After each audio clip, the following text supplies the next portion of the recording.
One person's outburst delayed the town hall proceedings for nearly half an hour, while most people in the room waited to discuss what mattered most to them. There are fundamental underlying issues here that we have to address. Organizers were expecting discussions about how to make next year's event safe and inclusive.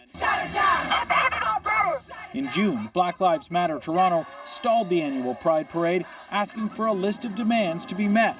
Among them, excluding police from having floats in next year's parade.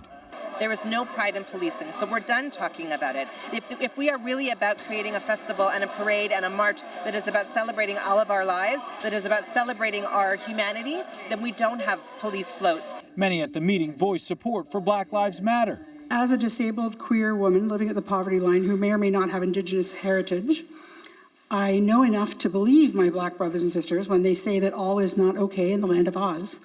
But others wondered if not allowing police to march goes against what Pride stands for. What concerns me is that the dialogue is starting to center around exclusion, excluding a group, being the police, and I think that's a terrible thing to have the conversation center around. Pride says it's prepared to discuss the inclusion of police at the parade in the future, and that this public forum was the first step. Part of our goal is to have the town hall meetings tonight and tomorrow really make sure that we've solicited and heard as much feedback as possible, and all of that will go into a dispute resolution panel being appointed to deal with this issue.